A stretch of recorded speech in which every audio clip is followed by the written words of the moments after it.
particular in areas, important training areas such as that. So, Captain Gamal Fakhri, the floor is yours.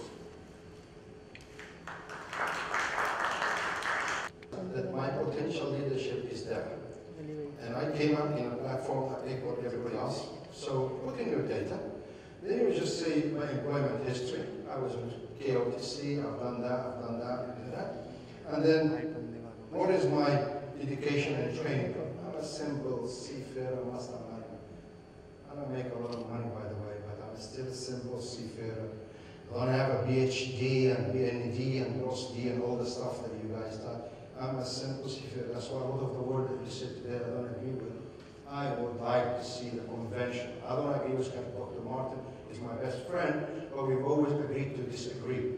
I don't agree. I want a seafarer who knows all the classic example. He showed you the old way and the new way. And here is the old way. Here is the old way.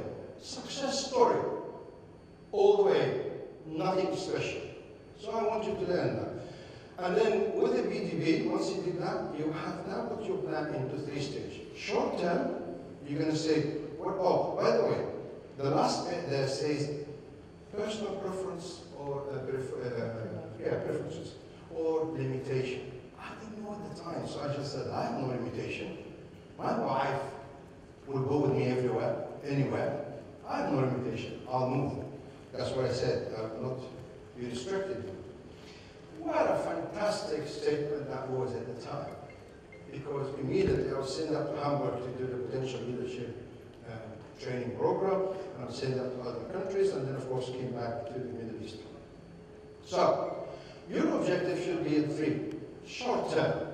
What do you want to do short term? This is what I want to do within the first 2 years. Midterm, this is what I'm doing midterm. And the long term, this is what I'm going to do. And look at that. I said here, made an LPG, right? Lead an LPG, Business Development Unit, in the Middle East and Far East. But in the midterm, I said I would establish an LPG unit. BP Shipping did never have LPG lines free. And I came up as a seafarer, and I didn't know much about what the organization do. So I said this because they were chartering in 2 ships from Kuwait where I used to manage the ship. So I said, that's a shame. Why do they actually charter ships when we can actually have a huge company like this? So I wrote this and I just said, I want to establish this department in there. We're both 2 ships in there, and for a group. If it works, in the long term, I'll become the leader of it. I did not understand at the time what's the meaning for business unit. Business unit head in BP is a big position. It's a huge profile. And I'm down here. So what my boss told me, hi, this rubbish here, do you want me to take it forward? So I wasn't sure if he's actually criticizing me or encouraging me. But this is what I wrote. And then after that, you go down, what makes you think you can achieve this? This is your current competencies. I've been a fleet manager with LPG, so I have the experience to do this. And what do I need to go all the way below it?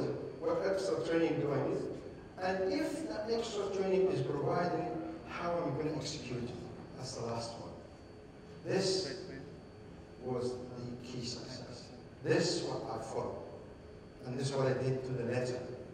I did those courses, I went with them, and that was, ladies and gentlemen, my success story and how I became a chief executive of a shipping company, and I was recognized as a contributor to the industry. In this process, I became, of course, the chairman of the EPIS, that's European Large Inspection Scheme. I became the deputy chairman of the OCMF Focus Group.